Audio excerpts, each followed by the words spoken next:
a friend came to my show February 3rd, and afterward we sat in a frozen yogurt store and we talked about my show for 2 hours. And he said it was the greatest piece of theater he'd ever seen. You know, just music to my ears, and I had my tape recorder there, of course, recording every little thing he said. And he was just so fired up and so moved by my show. And as his girlfriend was out of the country, he went home from my show and he didn't leave his place for 2 weeks. Just found out tonight. He did what? He didn't leave his apartment for 2 weeks. After your show? Yeah. He thought it had triggered him. Wow. And we have similar issues.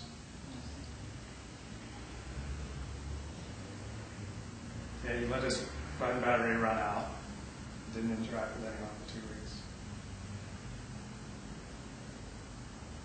So as for me, I've just been having these tidal waves of rage and despair. And I'll give you the most intense way that hit me. Sunday night, I drove to Santa Monica to go to this Purim party. It was being hosted by a friend of mine, a very attractive woman. I mean, she's an 8, and in real life, an 8 is a 10. So I'm fired up to go, and I'm driving my sweet new car. And I find the parking spot, turn the car off, ready to hit the party, and my key won't come out of the ignition.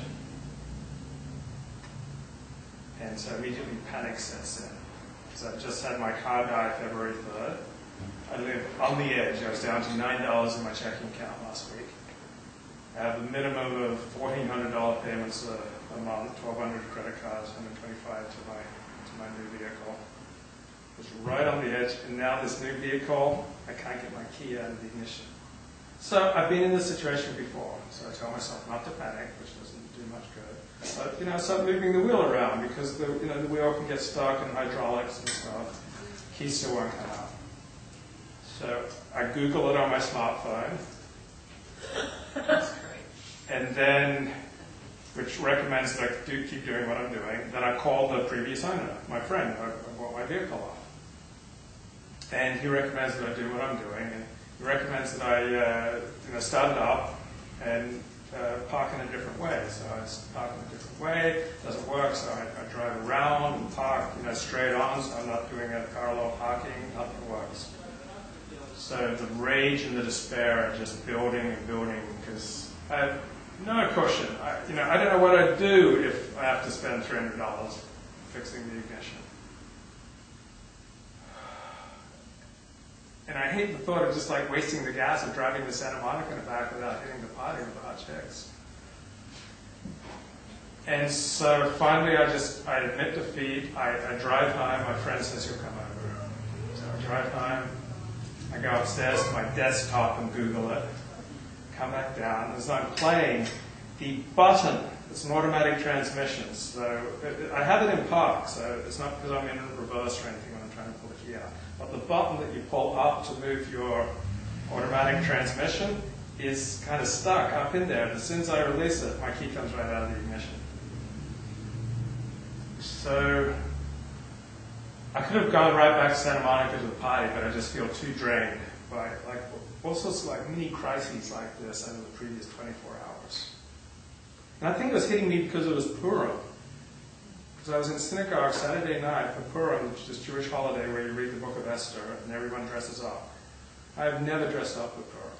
Never. But everyone in my synagogue was there dressed up, and everyone's with their spouse and kids. And in my synagogue, it seems like all the guys have incredibly hot spouses. It's like, wow. Wow. And they've got beautiful kids, and they're in these amazing outfits. And I'd met these two girls at synagogue. And I'd seen them there for weeks, but I never opened with them. I never approached. When I'm struggling financially, it's really hard for me to go out of my comfort zone. And I haven't had a date really in 3 years. I haven't had sex in 3 years. I don't want to cause any waves in my synagogue because I was kicked out of 5 in the past. So like, what if I opened with them and I said something wrong and it rubbed them the wrong way, and then they talked to someone else and said, oh yeah, he's got a history of that, he's a sex addict, you should go to his, his blog, and he's right on the porn industry, he's the porn guy. So I feel like I have no room for error. But the girls opened with me on Sabbath afternoon. They said, hey, you know my sister. And I go, oh, who's your sister? It's Ari, and she's the one throwing the party Sunday night. And so, I started talking to them like human beings. And they said, are you coming to the party here tonight? And I said, yeah. And they said, yeah, we're wearing nurses' outfits. I was like, yeah. And so these girls wanted me to come to the party. Started at 10 p.m. I normally go to bed at 10 p.m. But these 2 girls wearing nurses' outfits asked me to come. So 7 p.m. I'm at my synagogue for the reading of the Book of Esther. At 8 p.m. it's finished, so I go over to the party and volunteer to help set things up. And by about 8:45, my feet are hurting me. My feet have been hurting me for the past year. Plantar fasciitis. Anyone know what that is? Got it. Okay. So my feet have been hurting me for the past year. They really came on Saturday. I did not want to spend the $10 to go to this party at 10 p.m. I hadn't slept the night before because I have these waves of anxiety and rage and whatever, and I just can't sleep. And so I just went home. It was killing me because there were 4 great parties in my neighborhood on Purim for people like me to like meet someone. And I don't know, my feet hurt. I didn't feel like I could spend the money. I wanted to get some sleep. I had a big day planned for Sunday. And so I stayed home. And so that was despair. That was just despair. And not getting the key out of the ignition, that was rage. And so in my inability to sleep at night, I see that my trait that has caused me more trouble than any other trait is that I'm this insatiable attention seeker. So what you're seeing here is an example of my mental illness. I'm doing this one-man play. So I just like, more attention for me, more attention for me. Let's talk about me. So I'm Googling attention seeking at work today during downtime, and I found a new mental disorder that I have. It's called histrionic personality disorder. It's characterized, according to Wikipedia, by a pattern of excessive emotionality and attention seeking, including an excessive need for approval and inappropriately seductive behavior, usually beginning in early adulthood. These individuals are lively, dramatic, vivacious, enthusiastic, and flirtatious. People with histrionic personality disorder have a high need for attention, make loud and inappropriate appearances, exaggerate their behaviors and emotions, and they crave stimulation. They may exhibit sexually provocative behavior, express strong emotions with an impressionistic style, and be easily influenced by others. I mean, that's totally me. Like, I'm so influenceable. Like, anytime I get around people, I start becoming like them. Associated features include egocentrism, self-indulgence, continuous longing for appreciation, and persistent behavior to achieve their own needs. People with HPD are usually high-functioning, both socially and professionally. They have good social skills, despite tending to use them to manipulate others, making them the center of attention. Now, I'm lying here because I did just discover this new mental disease, this being dramatic and attention-seeking. I've known about this for a long time, because when I got the narcissistic personality disorder diagnosis in year 2000 from the psychiatrist, she said narcissistic personality disorder / histrionic personality disorder. So I've always known that I have this, I've known since 2000 that I have, according to the shrink in 2000, I basically only look for mirroring from other people. I don't really look to connect. I just try to, like, tell me who I am. Let's talk about me, make myself the center of attention. So that's my preamble. Now I want to talk about my experience of Orthodox Judaism in Los Angeles. So I wanted to give that a preamble so that you'll understand the repeated trouble that I got into.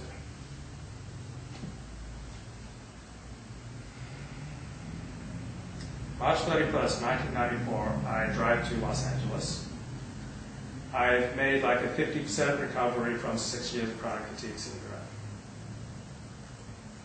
I stay with a friend who's a faculty in residence at one of the dormitories at UCLA for a few weeks.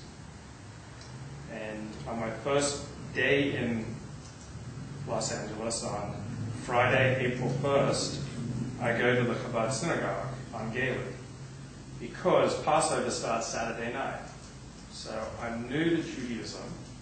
I've had a Reform conversion. Reform is the most liberal and easygoing of the three major Jewish movements.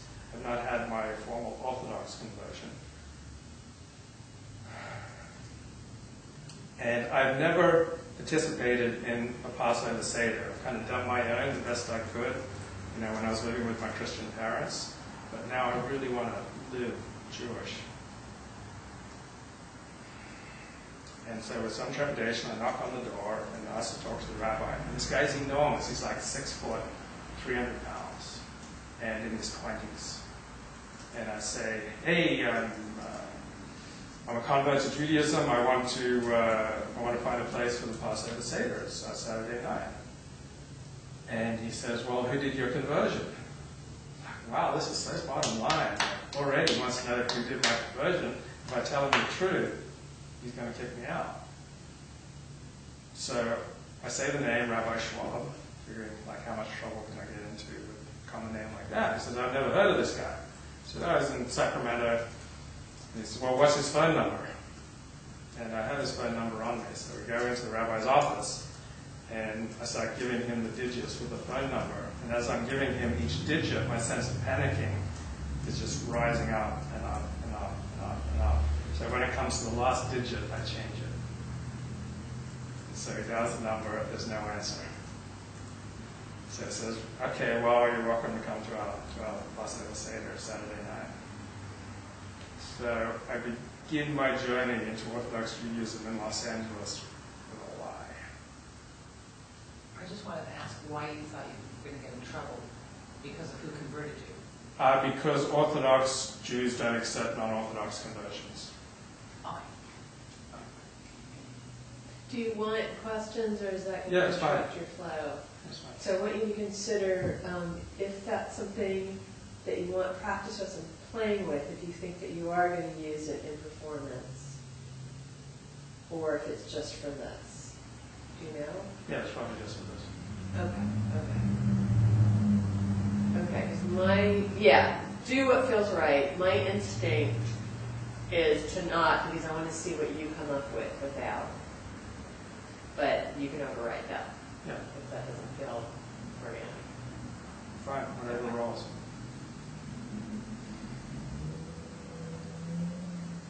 I end up going to a conservative synagogue because that's less threatening. And I get invites to Passover Seders there. And when I'm there, I meet a woman who says, oh, you should go to Eshet Torah. She knew how much I like to talk. She says they have these 20-something evenings and 30-something evenings where 20-somethings and 30-somethings get around and discuss various topics. And so I make my way to Eshet Torah in the next couple of weeks. It's on Pico-Robertson in Doheny. Eshet Torah is an outreach Orthodox synagogue. It is Haredi Judaism, which is on the other end from modern Orthodox Judaism. Modern Orthodox Jews tend to look like other people, only they'll wear a yarmulke, maybe their fringes out. But they look and lead lives which on the surface are largely indistinguishable from other people. Haredi Jews, traditional Orthodox Jews, wear distinctive garb. They tend not to go to college. They are unlikely to have non-Jewish friends. They're much more separatist, and they see little value in the wider Gentile world. So Eshet Torah is Haredi Judaism, but it's Haredi Judaism with a modern spin to get people in. So they sound modern Orthodox, they sound very modern, very hip, because they want to reach unaffiliated Jews and bring them in. So I go into Eshet Torah and I start participating, and I've got so many things I want to say, and And I'm just saying it because I'm finally getting to live Judaism in this Jewish center of Pico-Robertson. And I'm meeting people and I'm telling them my story, how I'm a convert to Judaism. And there's just so much of me that's just like bubbling over because I've been basically bedridden for 6 years. And it's just all pouring out. It's just pouring out. Part of it is that I'm on a medication called Nardil, N-A-R-D-I-L, which diminishes your inhibitions. I'm not a particularly inhibited person to begin with. So I am just really off the top. Some people on Nardil become shoplifters. People often lose inhibitions on Nardil. So I have fewer inhibitions. Like when there's a girl I want, I literally like shove my friends out of the way at Asia Torah to try to talk to her. When I'm there, I have just so much energy and excitement about what's going on that I'm like grabbing my fringes like this, which is not really what you're supposed to do. And people are giving me dirty looks.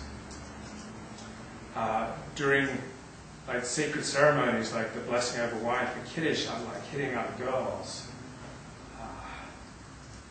I'm just like, for me, I'm just like exploding back into life. But I am just violating so many people's boundaries. I remember one Friday night, and I have the vaguest memories, and this is more about what I've heard about what I've done. It was an outreach Friday night Sabbath dinner. And being with people in this gathering just got me so excited because I feel I've gone through life feeling really disconnected. So going to Asia Torah made me feel connected. This was like the home that I never had. My home was very kind of cold and disconnected. And so now I'm with these like warm, passionate people who are reaching out, bringing people into their homes and into their lives to introduce them to Orthodox Judaism. But their outreach is very loving. And I am just a sponge for love. And I feel like this is the family I never had. So I'm just excited. Just so excited that it's just all pouring out. Like I remember one therapist whose home I went to, she thought I was bi. She thought I was like hitting on both the women and the men because I was just so enthusiastic about life and these opportunities to connect. And so at this dinner, there was a girl I liked, and when she went into the kitchen at one point, I followed her into the kitchen. And I think there was no one else in the kitchen. And I think I put my hands on her without permission. And it freaked her out. And I wasn't reading her signals at all. Because then I'd call her in the days after this, like repeatedly, I guess I called her.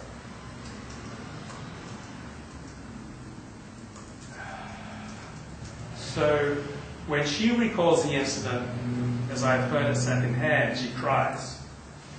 So the details are not fully clear to me, but the emotional truth of this is totally true. That I was violating people's boundaries. I was just out of control in a setting where people learn to observe more and more of God's commandments and control themselves and reel themselves in.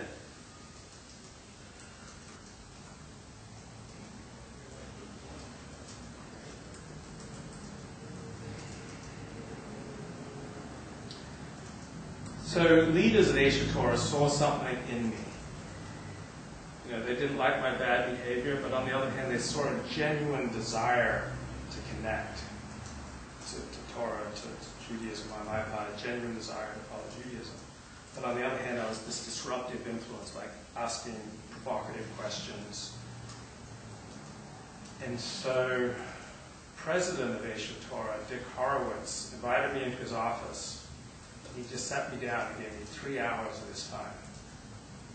And I was in a 2-hour parking spot. He says, I realize you'll get a parking ticket. Just bring it to me. I'll pay for it. So he just sat there talking about what I'm looking for. And he got the head rabbi of the synagogue on the line when we were arguing about something. So, I mean, this guy is just putting so much of himself into me. And And I'm the sponge, just soaking it in and just so excited and turned on. And he offered to pay for my way to go to the Discovery Seminar. Discovery Seminar is like a weekend devoted to changing people's lives to turn them into Orthodox Jews. And they use all these arguments about why the Torah is divine truth and why you should be an Orthodox Jew. And a lot of people go into this and come out completely transformed. And I was excited to do it. And this was like on a Wednesday. And then Thursday night, I go to a 20-something meeting at the synagogue. And there's a discussion, and I'm sitting at a table, and somehow I start talking about this basic male nature to try to sleep with as many women as possible. And I offend women at my table. They complain to the rabbi. And the next day I get a call saying that my place has been canceled in the Discovery weekend.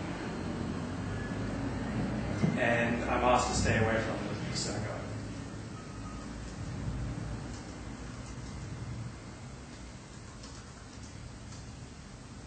So at the same time, I'm excited about Isha Torah. I'm splitting my time with Stephen S. Wise, which is a Reform synagogue where Dennis Prager goes. And there's a closeness and a sense of family and a connection at Isha Torah that's not available in the more easygoing Reform liberal synagogue. So, for instance, in the Orthodox synagogue, everyone has to live within walking distance because you can't drive on the Sabbath. That's an Orthodox law. So that creates a really tight community if you all have to live very close to each other. Stephen S. Wise, everyone drives there. They drive their BMWs and their Mercedes and their Jaguars, and so it's less democratic. Like in the Orthodox synagogue, we will all gather at someone's home. So even if it's a millionaire, we'll all gather there. And there's no driving your Beamer versus your old decrepit vehicle like I was driving, a 76 Datsun. There's a democratic ethos that you're all in this thing together, which I found tremendously appealing. On the other hand, there were just so many laws and demands about Isha Torah, and demands on the way you think, that they were hard for me to deal with. It was like more than I wanted. So I wasn't able to decide, and I didn't think I had to decide between the Reform synagogue and the Orthodox synagogue. I just went to both. I'd start out winter evenings going to Isha Torah prior to my ejection, and then when it got out, I would drive to the Reform synagogue. Because at the Reform synagogue, they'd have concerts, and they'd have dancing, and I'd have more friends there, and there's like no judgment. Like in Reform and Conservative Judaism, everything you want to do Jewish is great. And there's very little judgment. In Orthodox Judaism, they have this tremendous code of thousands of laws. And even though people don't always live up to them, you're not allowed to publicly say that you don't keep them or you don't believe in them, because then you're isolating yourself from the community, you're rejecting the community publicly. So that was too much for me. So I'm trying to balance both.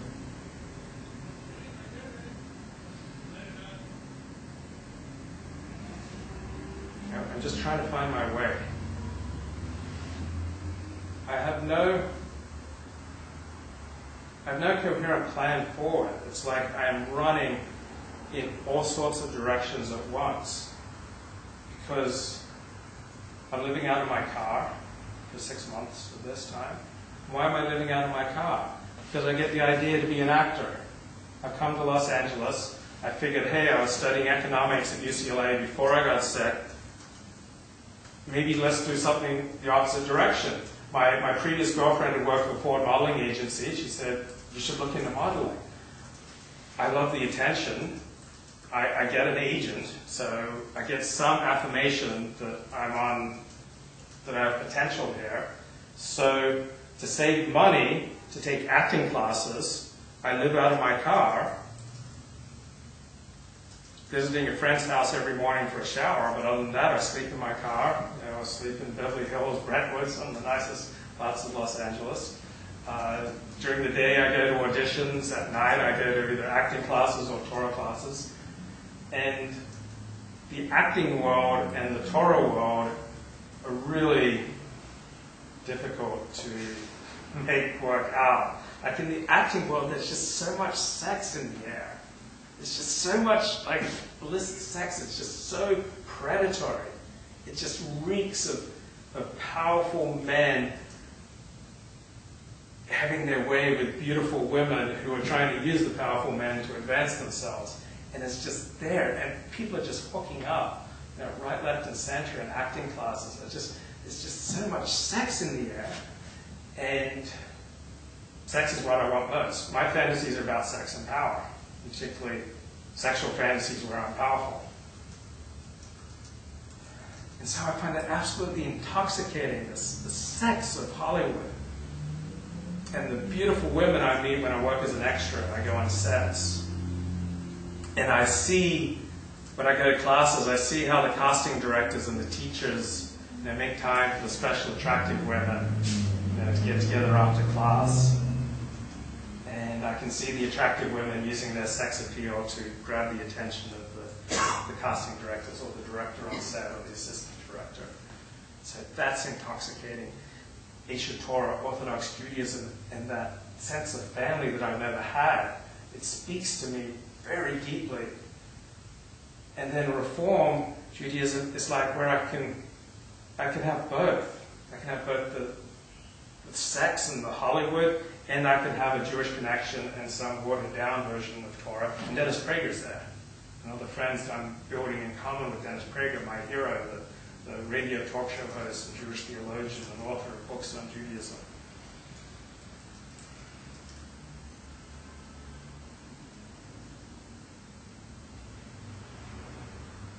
I stay away from Eshet Torah for about 9 months, and then I start sneaking back.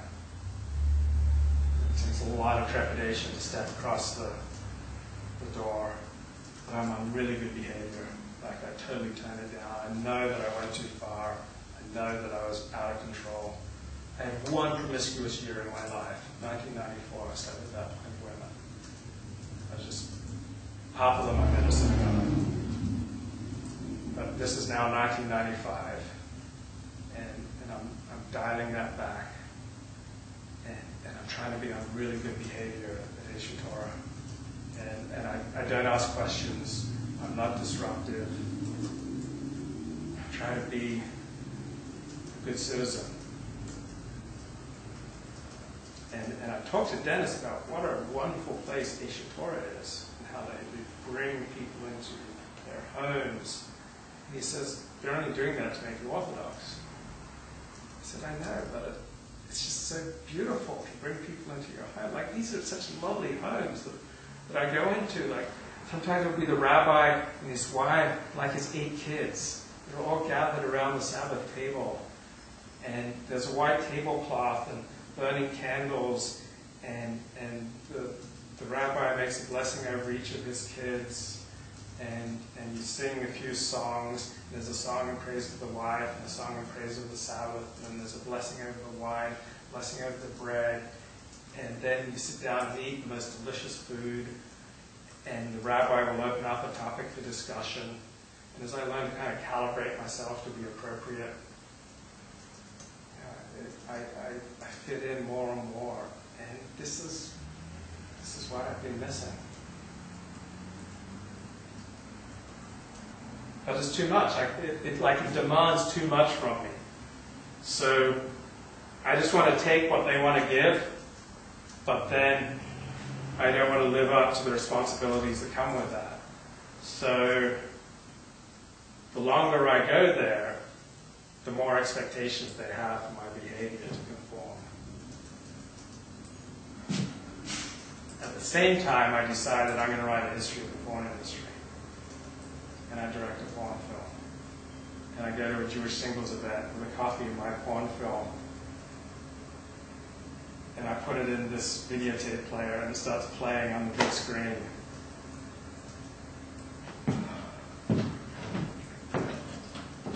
Marco Rubio moment.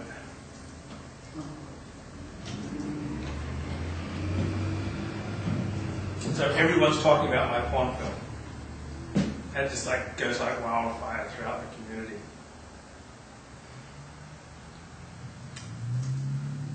I started up a website, lukeford.com, which is about the porn industry. And in March of 1998, Rabbi Cohen at Isha Torah brings me in for a meeting. It's our first, one of our first private meetings. And he says, who did your conversion? I said, Rabbi Schwab. He said, well, was it Orthodox? And I said, no, it was a Reform conversion. He said, well, probably time for you to do an Orthodox conversion so that you can really join our community and get married. So they've got like a plan for me. Like this is, I could really make a family and a life here. On the other hand, I'm finally making a decent income from my website about the porn industry. I'm bringing in about $3,000 a month. I got into complete credit card debt to write my book on the history of porn, which came out in 1999. So I've maxed out my credit cards to the tune of $20,000. Now I'm finally making a decent living. I'm starting to pay them down. And Rabbi Cohen says, I hear you're writing pornography. This is not the conversation I want to be having with Rabbi Cohen inside Isha Torah. Like buildings take on an ethos of what goes on there. So this is a fervently Orthodox synagogue, and when you just step in the door, I pick up that vibration. It's a very different feeling from stepping into a conservative synagogue versus a Reform synagogue versus a bar. Every place has such a profound effect, I think, on all of us, but I'll just talk about me. I find it much more difficult to access God at Dodger Stadium or a bar or a disco compared to an Orthodox synagogue or a church. So I'm sitting in this Orthodox synagogue that is like my family I've never had, that speaks to some very deep part of me, some very primal need for human connection, for transcendent meaning. I know that if I just follow my own desires, I will mess things up. So this is like the path to a better life. And I have known more love at Isha Torah for these past 4 years than anywhere in my life. I mean, people have invested in me. They've given me hours of their time. They've brought me into their homes, introduced me to their family, allowed me to interact with their children. They've taken interest in me. They've tried to help me with my chronic fatigue syndrome and other ailments. And now I'm having to talk to Rabbi Cohen about writing on the porn industry. I say, well, no, I'm not writing pornography, Rabbi. I'm writing about pornography. There's a big difference. He says, well, I'm sure it's all very academic, but we can't have that in our community. I said, okay, I'm going to quit. I've written the book. It's going to be published. He says, oh, who's publishing it? So even Orthodox rabbis, they're curious who publishes your book. That's still a big deal in Jewish life. So I tell them, oh, Prometheus, they're this secular humanist press. And they both smile. I'm going to get a kick out of that. I say, okay, I'm going to quit. And half of me believes that. I figure, well, I'll just hold this off. Let's see what happens. Then as the weeks go by and he's calling me, and I call him back and I lie and I say I'm out of town. He wants me to come in for a meeting. And I just feel the pressure just kind of building on top of me because people know in the community what I'm writing about. And so I go online, like April 12th, 1998, and I write, how can I do what I want and still be a participating member of my Orthodox community? Like, how do I finesse this? I want to write what I want, do what I want, but I also want to belong to my Orthodox community and be accepted. How do I finesse these two contradictory impulses? Come in to see Rabbi Cohen next day, and we're in his office, and he pushes a piece of paper out in front of me, which is where the post that I just talked about is printed out. He said, did you write this? And I said, yes. He said, well, this is what we call in the legal profession. This is bad faith. So you told me that you were leaving the industry. And he said, I'm going to have to give you a choice. You can either stop writing on the porn industry, or you can have to leave our community.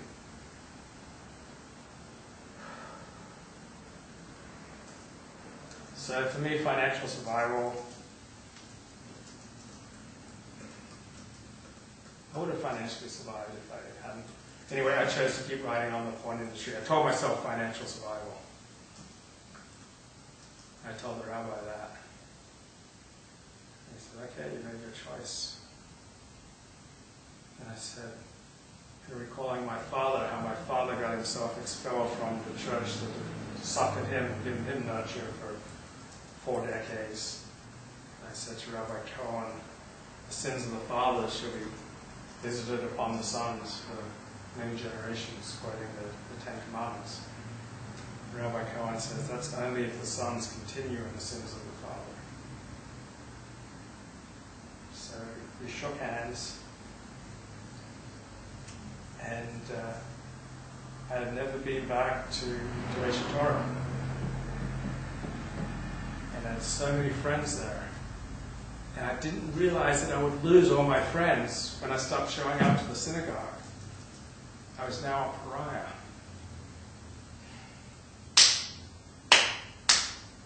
I go to Stephen S. White's synagogue, and I start talking to a doctor there, and I give him my business card. Now my business card is lukeford.com and dennisprager.net, because at this point I started out an unauthorized online biography of Dennis Prager. So the doctor goes online, looks me up, and calls friends of his at Young Israel of Century City, which is my new Orthodox synagogue, where I go every morning to study a page of Talmud. So now I step into Young Israel's Century City, and I feel there's a change in the air that morning. It's like 6 a.m. It's a change in the air. And the rabbi leads the discussion of the page from the Talmud, which is like a 2,000-year-old document. And it's about how much a Jew can profit from dealing in non-kosher material. And so I asked the rabbi, can you make money from ads on your website for non-kosher material? Because I'm making all my income from ads for porn sites. Now, I think porn's a bad thing, even though I directed my porn movie and I have my own predilections towards it. I'm not fooled that it's a good thing. So I don't feel great about making my income from the porn industry. And as I asked the rabbi, someone speaks up from the class and says, you can't make money from pornography ads on your website. So he's spoken to his friend, the doctor, Stephen S. Wise. So I stopped going to Young Israel of Century City. Next 2 years, I mainly hang out at Reform and Conservative synagogues. Keep writing about the porn industry. In July 2000, I go to Israel for 2 weeks. And while I'm there, I meet a rabbi, and he asks me, how is your soul? I've never had anyone ask me before, how is your soul? Wow. How is my soul? Because I was defended in most ways, but for some reason that question really got to me. And as I was in Israel, just this revulsion about my life was just overcoming me, and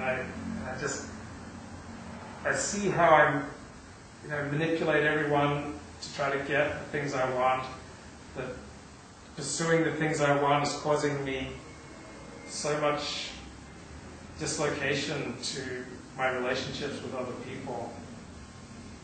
I just feel so isolated, and I feel so dirty. And I converted to Judaism, and I was doing something that was like totally in contradiction to Judaism by making my living writing on the porn industry, making my living from banner ads for pornography websites. That's what was putting money in my pocket. And I started out with this like high-minded idea of writing a high-minded book on the porn industry, but what it's devolved to is I'm now really writing a gossip column on the porn industry, because that's what brings the most hits. And so when porn stars are breaking out with their boyfriends, I'm writing about it, and it's become very gossipy and tawdry. Yeah, I believe that there was a high-minded way to write about the porn industry, and now I am bemoaning that my site has become tawdry. So I'm just filled with a sense of revulsion. And when I'm in Israel, I meet a Lisa. Now, I'm addicted to Lisas. Lisa's just... I like powerful women. I love powerful women, smart women, educated women, accomplished women, very busy women.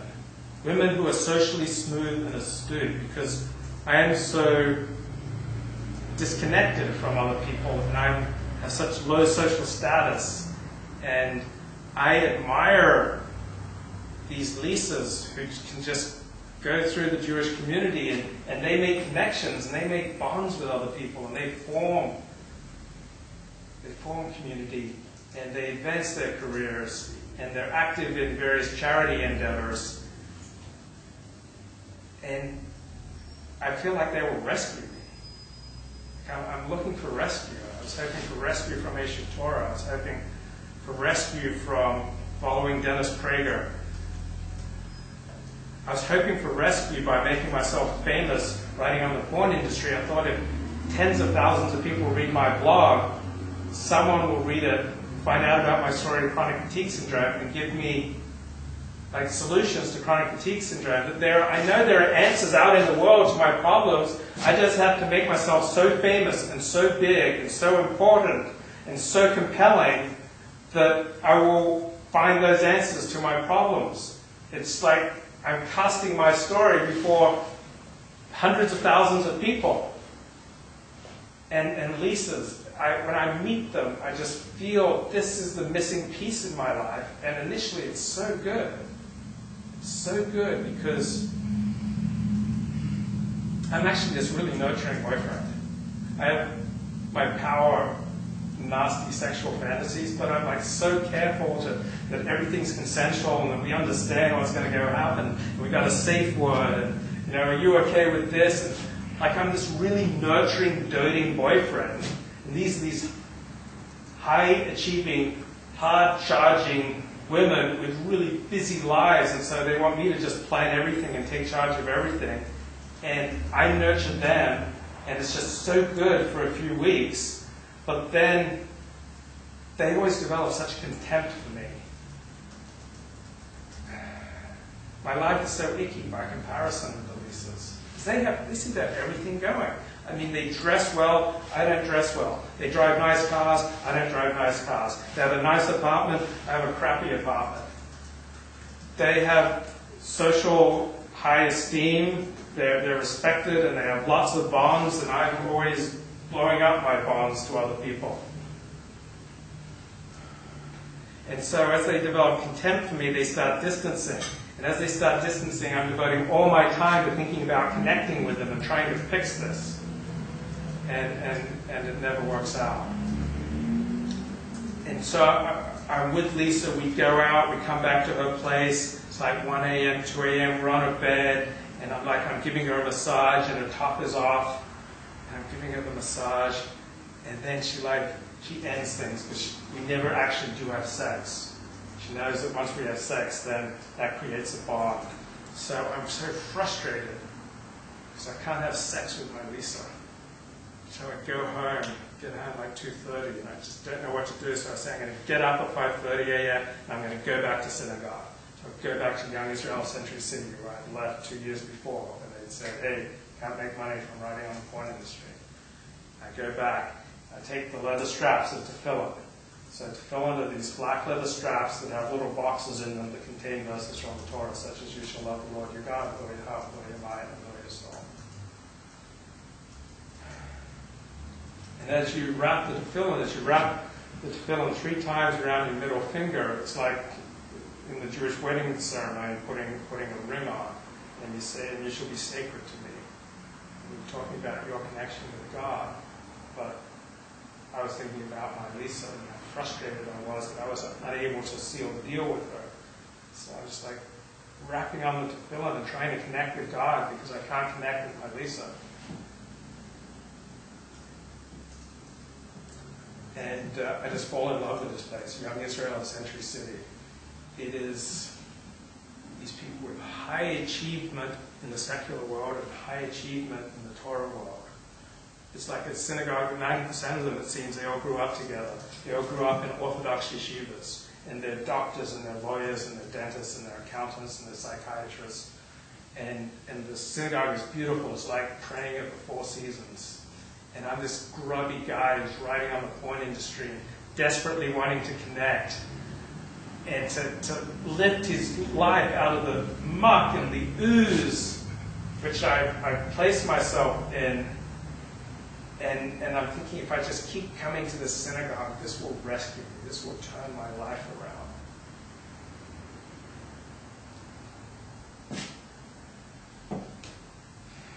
About 6 months in. You have 12 minutes left. 6 months in, the rabbi sees the tefillin I'm wearing, are really old and broken down, and he gives me a new pair of tefillin. A beautiful pair, probably cost like $700. He just gives it to me. Because this is Orthodox Judaism. They really invest in me. I mean, if I had asked someone for a car at that synagogue, they would have found me a car. Like, they make things happen. They invest in you. And I was so thirsty for someone to invest in me. And he invited me to his home for the Passover Seder. He has such a beautiful family. And his wife cooks special vegetarian dishes just for me. And after Passover, I email and tell him I need an Orthodox conversion.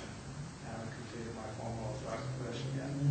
He says, no problem, I want you to recommend that you go to the Rabbinical Council of California.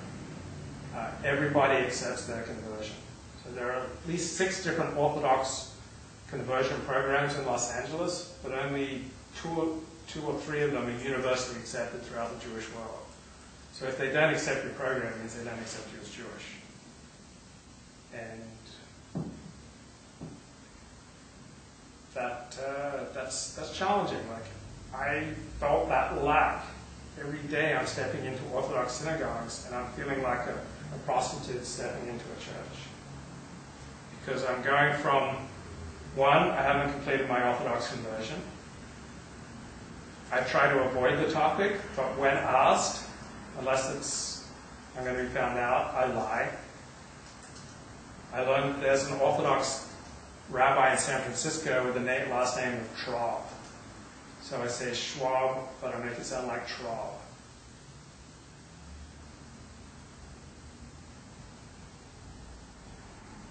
I start up with the Rabbinical Council of California.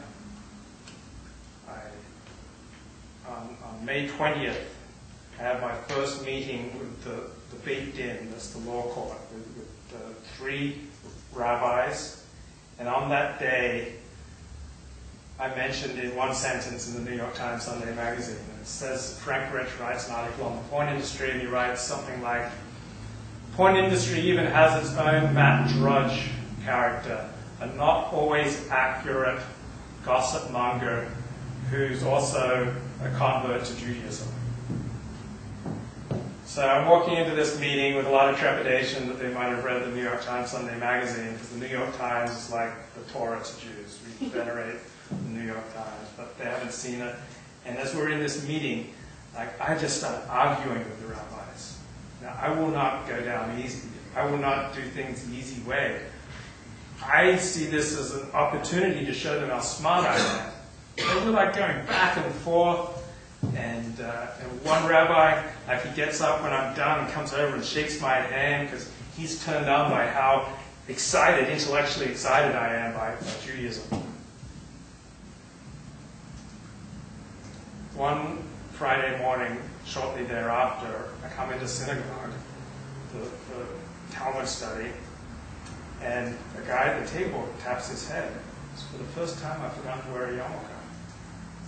So I go into the closet and I look for a spare yarmulke, and I find one with ghosts painted on it. So I put on this yarmulke with ghosts painted on it, and there's something different in the air. After the Talmud study, we have the morning prayers, so I'm putting on tefillin, and my Talmud teacher is there. My Talmud teacher never normally prays this particular time. So I thought, At the end of the prayers, I'm eager to get out the door when the rabbi stands up and says, "Do you have a minute?" So he calls me into his office. My Talmud teacher comes with me, and so I know I'm sunk. And I take my bag of tefillin and I just put it on his desk. And he says, "It's not easy to say this. You can only imagine how I feel. I was your sponsoring rabbi. I gave you this tefillin. I had you in my home, and you're doing things that are completely contrary to Orthodox Judaism. So I'm going to have to ask you to stay away." So this is the second Orthodox expulsion. First one, I got a choice. Second one, the rabbi called me in and said I'm going to have to stay away. Third one, at Beth Jacob, the rabbi calls me on the phone and asks me to stay away. Fourth one is a few weeks later at a Chabad synagogue, where just a group of men, not even the rabbi, they just wait me outside. And the Australian guy, who the previous week had given me an aliyah, called me to the Torah, it's an honor, says to me, "This is clearly not the place you should pray." And Jews normally don't use the word pray.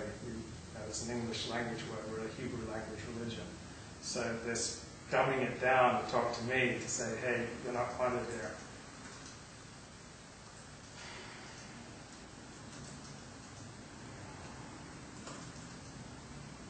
By this time, I've quit writing on the porn industry. I've sold Luke4.com, completely severed that from my life. But despite it, my reputation has carried on to lead to my last two synagogue expulsions. It's been 4 now. Finally find a rabbi who will work with me. So I meet with this rabbi, he works with me. B'nai David, Judea, from late 2001 to late 2007. So for 6 years I'm at the synagogue. And finally, he just can't take it anymore because he gets so many complaints about my blog. Even though I'm not writing about the porn industry anymore, I'm writing about Jewish life now with the same kind of salacious, I'd like to call it hard-hitting, other people call it gossipy, approach to chronicling Jewish life. He's just getting complaint after complaint after complaint. He's just tired. He's just worn down. And he finds my writing just gratuitously cruel. He says, "Look, you've got a choice. You can close down your website, start a new one where I will be your boss, your editor, or someone I appoint, or you're going to have to leave the synagogue." By this time, I'm halfway into a formal conversion to Orthodox Judaism process. So I finally found an Orthodox conversion process that will let me in. And I'm halfway through it. And now my sponsoring rabbi, my home synagogue, is giving me this choice. And I choose to leave. I choose to leave. I look for a minyan, let's say Jewish prayer group, where there's no governing rabbi. And I go pray there. And I have to go out into the community and look for another sponsoring rabbi. And as these years go by, I just become more and more compressed and more scared about extending myself to other people in the Orthodox Jewish community. I rationally have no blame or argument with all the synagogues that kicked me out. just like each one, it was like a re-experiencing the trauma of my earliest years. We just get flooded in shame and terror. It was like my home was being rent from me yet again. And it was the identical feelings breaking up with a girlfriend, or getting fired from a job, or losing my synagogue home. Everything that I relied on to prop me up was getting taken away. And so when I was at a particular synagogue, or when I had a great girlfriend, or when I had a good job, that would prop me up and let me think that I was at a higher place, that I was kind of advancing and making progress towards leading a good life. But whenever that borrowed functioning was taken away from me, I'd just fall down flat in absolute terror, just feeling just so alone and desperate and dislocated and disconnected, and just the pressure is the Orthodox Jewish community just keep getting tighter and tighter on me. And you have 3 minutes. And so it's come to the point where it's hard for me to go to synagogue. I just feel so ill at ease. But I'm trying to get through my Orthodox conversion. And so I'll go to synagogue, and then as soon as it's over, I'll just bolt out the door. Or I'll go to synagogue. And I used to love hanging out in synagogue like most of the day on Sabbath. Now it's hard for me to stay in it for longer than an hour. I just feel like nobody wants me there. I just feel like I am like a dirty insect on someone's white sweater. I remember one of my friends who used to go for regular sex vacations to Thailand. He would email and say, "Leave these good people alone, Luke. Leave these good people alone."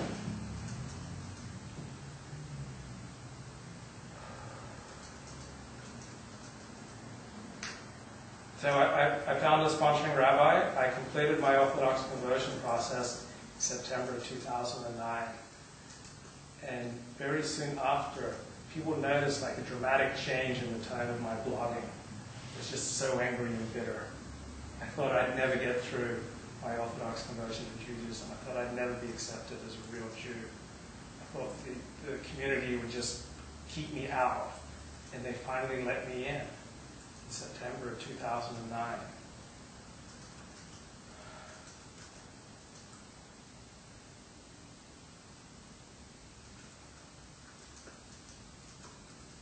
So now I'm trying to build a life. I'm trying to construct something. And at times I'll think I'm making progress. And then you recognize the truth when you hear it. So when my good friend in the synagogue told me a couple of weeks ago, "We will never accept you. Maybe there is a synagogue out there that will accept you, but we will never accept you." Like that rang like truth to me. And I just don't see a happy ending to my story. Thank you.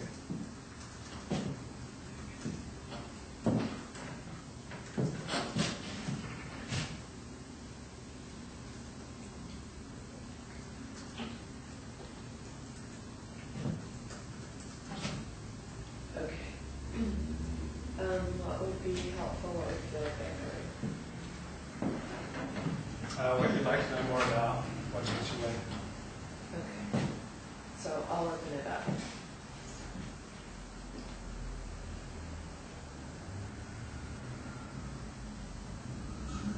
Oh, are you saying to us? Oh, I'm No, sorry. no, who else? No, Yeah. I thought you Oh, said I I'm thought going you to were start. gonna- No, I said I'm going to open it up. Oh, okay. I had a question about, you had to give back, The tefillin you gave me. a what? The tefillin, the Wait, what is that? black leather straps with little boxes on them that you wrap around your arm and around your head, top of your head, containing parchments from the Torah. And you wrap them on every morning. For how long? About half an hour, 45 You minutes. just wear them? While you're saying your morning prayers. Okay. And some Jews put on 2 pair. they'll take one pair off and put the other pair on. Yeah, and they usually cost about $500 to $1,000 to fill in TEFILLIN. TEFILLIN. That's the English transliteration. And they can cost $1,000. Oh, they can cost a lot more. What are they made of? They're made of leather from cows, and then little boxes with parchments with the Torah written in Hebrew. So it comes from a verse in the Torah that says, "And you shall bind my words upon your heart and upon your head." And so we do this. So they literally. So like Orthodox Judaism distrusts men so much that it literally ties them up. Only men are required to do this. So it's kind of hard to put on tefillin in the morning and then go to a porn set. I did it, but it's not a normal thing. It's hard to go from wrapping tefillin and then doing. What's hard about it? Salacious. I mean, that's the stuff to fill in.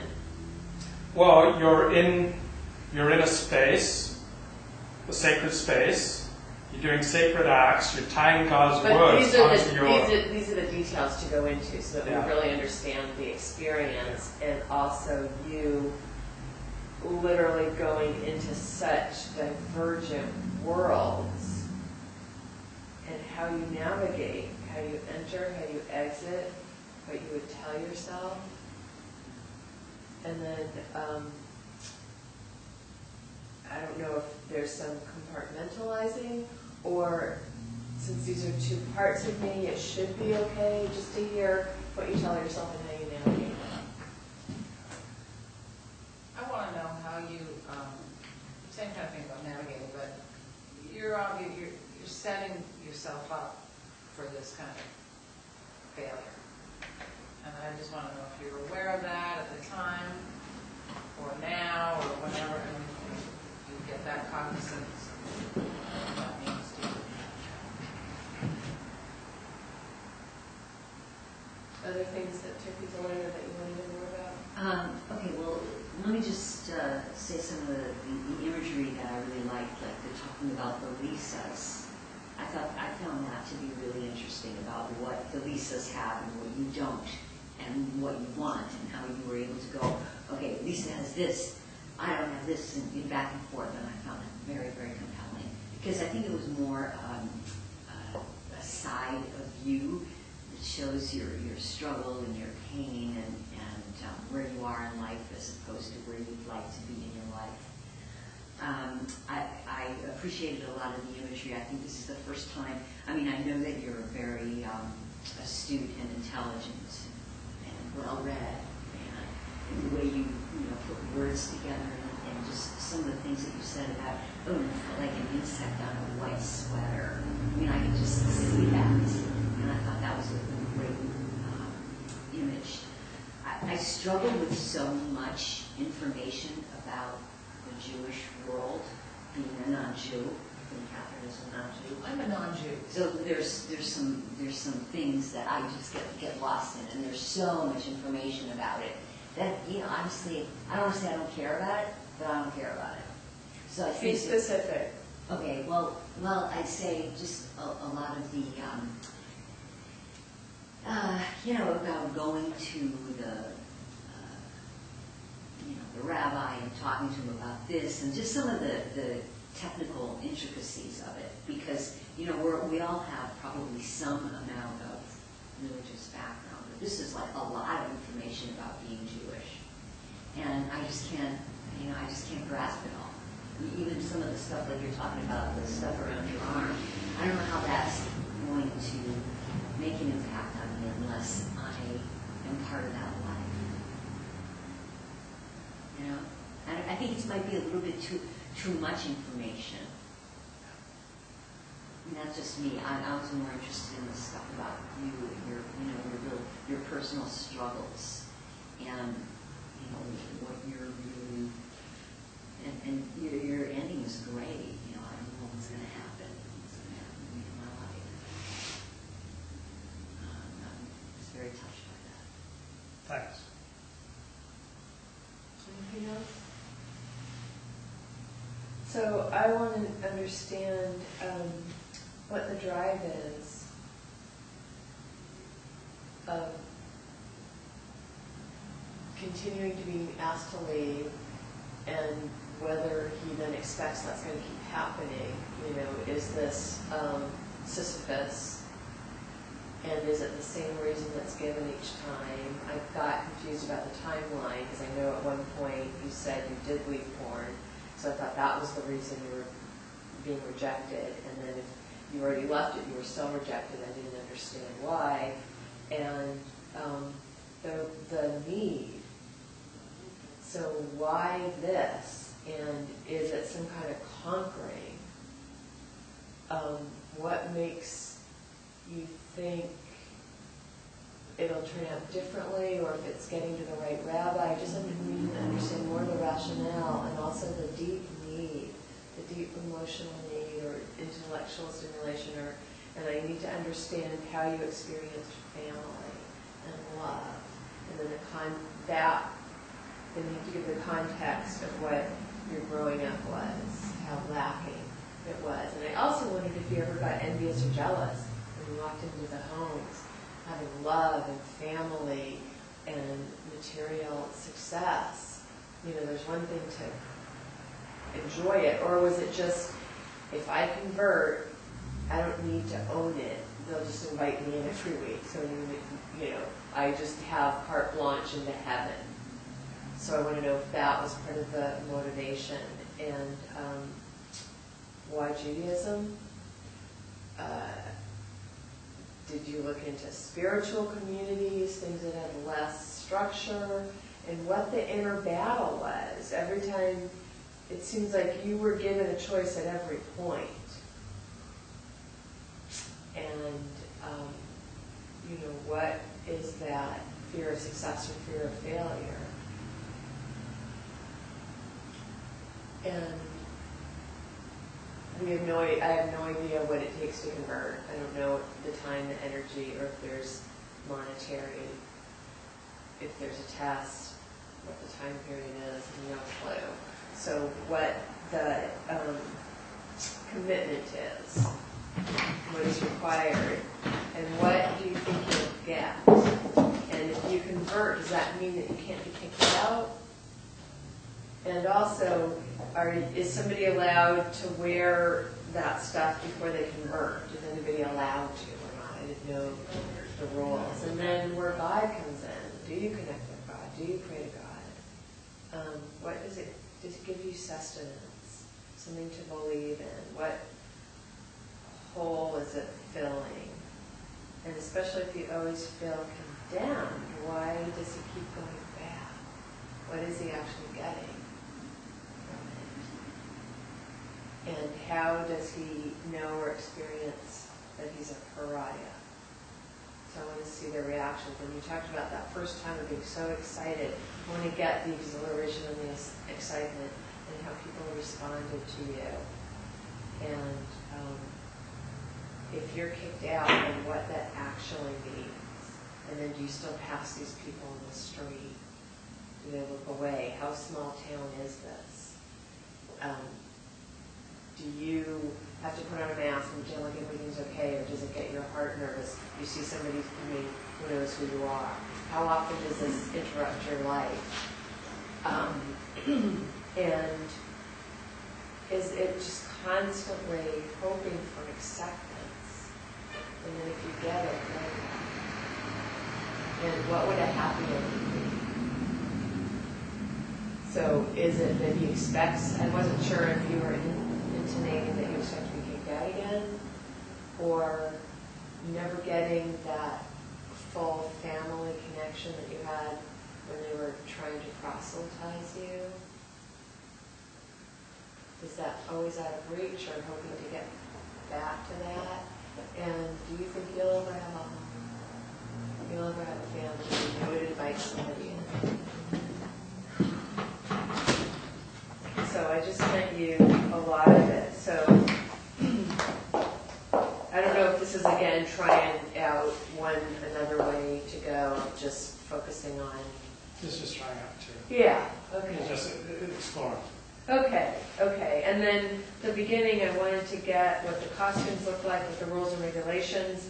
Nurse, so is it a sexy nurse? Is that blasphemous? I don't, have the context. other than, that sounds like some weird, sexy Halloween thing, yeah. So I didn't know if they were out of line or if that's acceptable. Yeah, so I guess my biggest note is just what is driving him and how come he doesn't give up? But I know I've asked you that. And there was also a real centeredness in just the way you were talking, and then talking about rage and despair, but we saw you being really calm. So I have no idea how he does experience that. Yeah. Too, and then what that does to him, what it means to him. And also all the labels. Does that give him comfort? Does that give him relief? Does that make him feel more like a freak? Or is it all of the above?